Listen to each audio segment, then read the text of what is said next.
Hello, Googlization Nation. Welcome to Better Leaders, Better Workplaces, a GGG Unleashed podcast with thought leader Vivian Blade. I'm Ira Wolf. And I'm Jason Cochran. In each of Vivian's episodes, we'll cover the latest trends and emerging practices around creating resilient workplaces. Let's begin. Hello, and welcome back to GGG Unleashed, Better Leaders, Better Workplaces. I'm Vivian Blade, President and CEO of Experts in Growth Leadership Consulting and a recognized leadership and resilience thought leader. On this podcast, Better Leaders, Better Workplaces, you'll get the latest insights and proven strategies to help you solve the pressing turnover, burnout, and workplace culture challenges your company is struggling with right now. So if you're a business or HR leader, you don't want to miss an episode. Thanks for joining me for part 2 of my conversation with Michele Koch, Senior Vice President and Chief Culture and People Development Officer at Republic Bank. I am thrilled to bring you more from Michele on best practices to enhance your organization's culture and employee lifecycle experience. And listen for her tips for leading culture transformation in your organization. I hope you find a piece of inspiration here. Let's begin. Let's talk a little bit about leadership specifically. We both serve on the board of advisors for the Project on Positive Leadership. And so, how is positive leadership playing a role in the employee experience? And how are you developing positive leadership into your culture?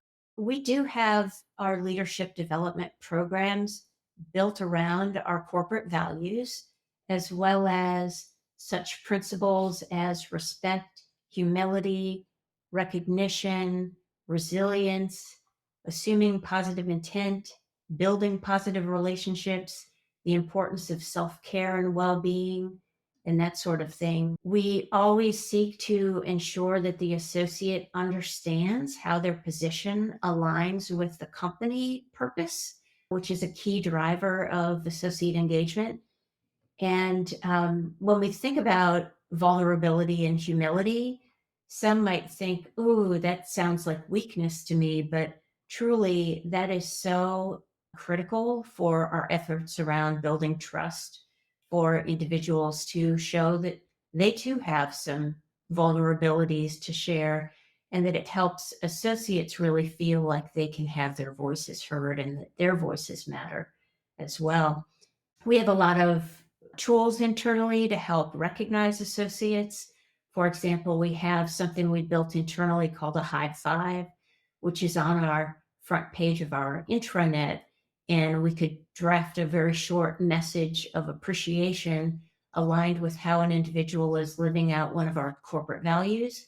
And that gets posted to the front page of our intranet. And then another individual can then see it there and then amplify that by thanking them for what they're doing. And it's just sort of a virtuous cycle there. We just got our engagement survey results back recently, and around 90% of our associates agreed or strongly agreed with statements such as understanding how their job helps drive success in the organization, our commitment and support of diversity and inclusion, and how managers care about them as people. And one point I'd like to mention also is without very little prodding of our associates, we typically have about 90% participating in the engagement survey and always have, because they know that their voices do matter and they are being heard. Our CEO and executive chair read every single comment that comes in, all of that. They know that they're being heard, which is wonderful. Yeah, I heard that when you talked about the roundtables that your BRGs and employees have with your executive team. Mm-hmm. And there's effort that comes out of that turns into initiatives and really listening. So I'm not surprised to hear you say that you have 90% participation rate. That's excellent. I was just with an organization yesterday, working with them as part of their leadership development program, and we were working on values, personal values, organizational values. We were working a lot on humility. My segment was on authentic leadership, and as part of that, we talk about humility and talk about a couple of the extremes: the superiority complex on one side, and the imposter syndrome on the other Mhm. side, Yeah. and sort of the balance. We need a good dose of confidence as well as humility as leaders. So, yeah, I appreciate all of the things that you all are doing there in developing positive leaders, which is so much of our focus on the project on positive leadership. I had Dr. Quinn as a guest on my podcast, so we've been talking a lot about positive leadership. What's one piece of advice that you would give to leaders who are ready to transform their organization's culture? I would say start off and do some research and benchmark what other companies are doing. There's a lot of great work out there, so you don't have to feel like you need to invent the wheel from scratch. But as I mentioned before, I think it's so critical to move to a position of really truly listening, not to defend your decisions and justify your actions, but to really understand the perspective of others, the challenges they face, their passions, their ideas, and so forth. When I first came to Republic Bank, I had the great privilege of just listening for about a month, and I met with board members, clients, associates at all different levels, and tried to really understand who we are and what the pain points are. And you can learn a lot just by quieting your own opinion and just listen to the opinion of others. We have a lot of ways, as some of I've mentioned, about having associate voices heard now. But the key really is to listen and then to act, because there are a lot of companies that run engagement surveys, for example, and then don't do anything with the data. And then people are going to, over time, feel less inclined to share their ideas with you. It's almost insulting that they might express some opinion and never have that addressed or heard. So when you're beginning and you listen, find some low hanging fruit items that you can implement and change quickly, because that will really enforce the momentum and the desire for associates to give input in the future, and bring them along. If there is a recognized change that needs to be made, bring the associates on in the effort. Don't just drive it from the top. Excellent. And I think I hear so much of probably what is a core value. It might be stated as one, but that whole listening piece Mhm. is so important. And to have resources that people can benchmark against and to research, were there some resources that you used when you first got to Republic Bank that helped you to look at what other organizations might be doing? Well, some are professional associations where you can connect to. One of the first books that was sort of seminal book for me, by Kim Cameron, on positive leadership. He is with the Positive Organizational Scholarship. He's a professor up at University of Michigan. Dr. Quinn's father was also in that same program, so I had an opportunity to work with a lot of the professors up there, but they really help in like the average person understand some of these positive leadership practices and how they're implemented into work. And it has some assessments in there to help you try to gauge your starting ground in your positive leadership journey.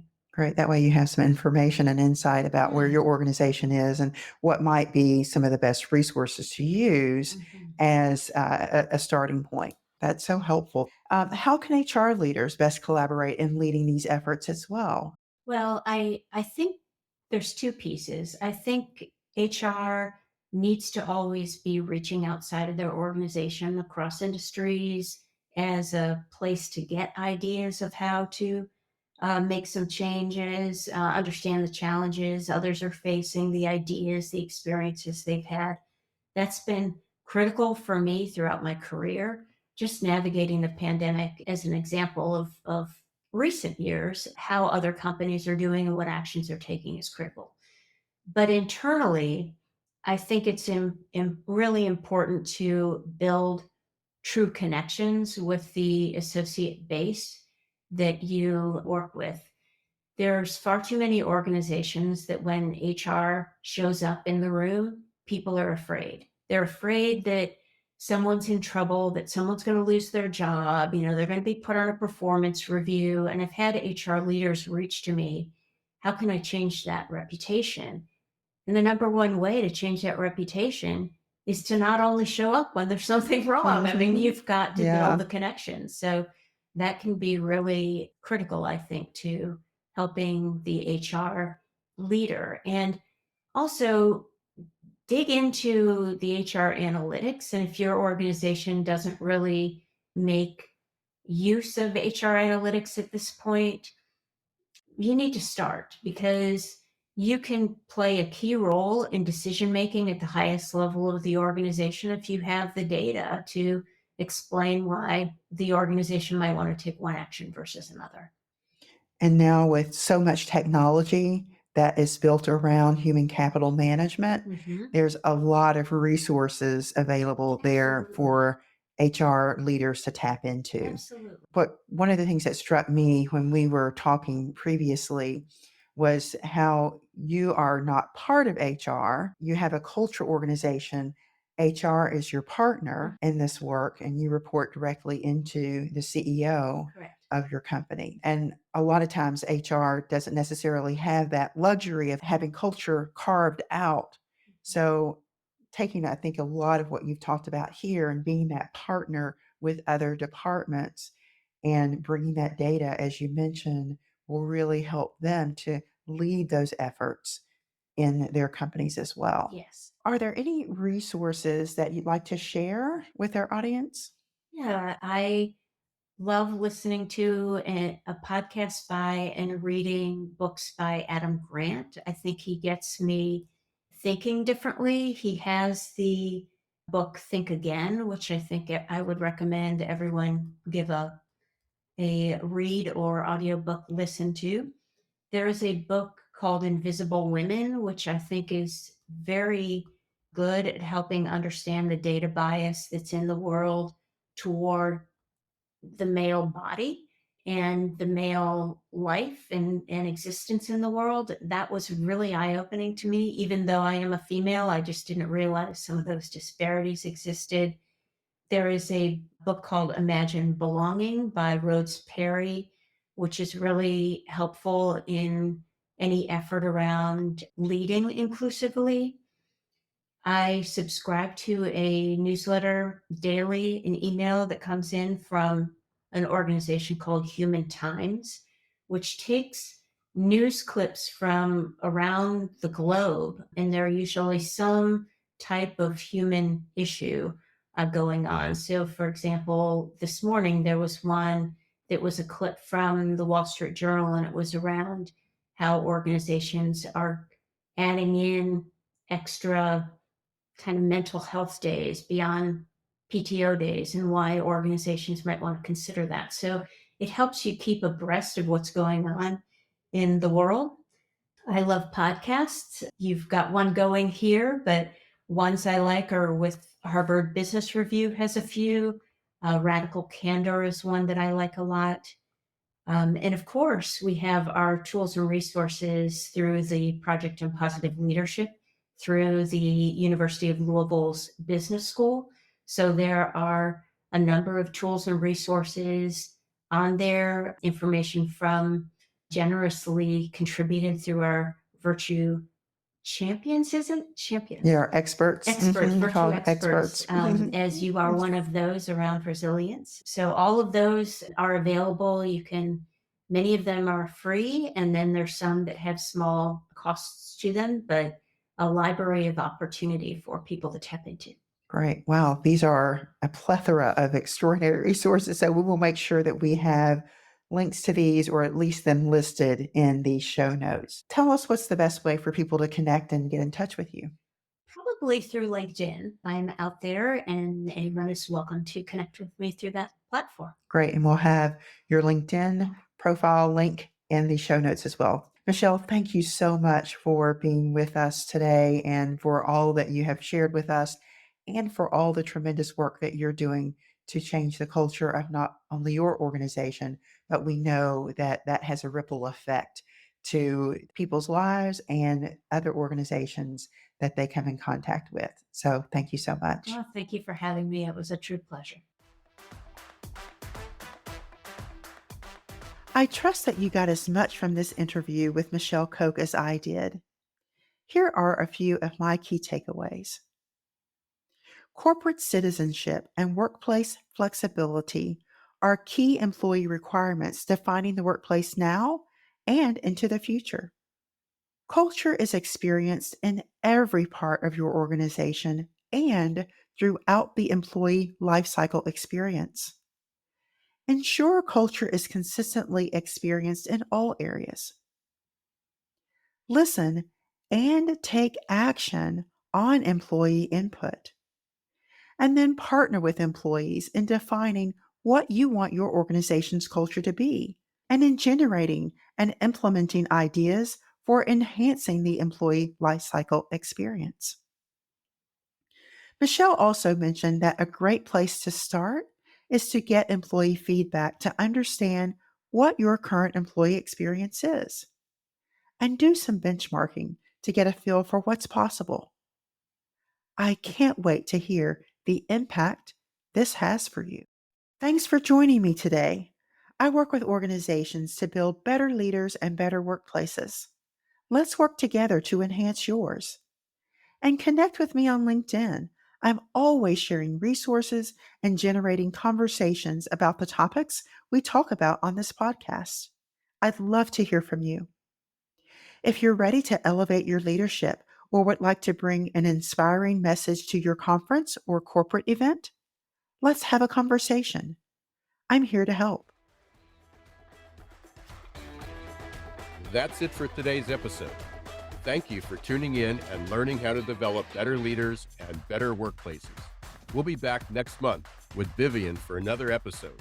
But until then, you can access some of Vivian's resources by visiting her website, vivianblade.com. And remember, don't let the shift hit your plans.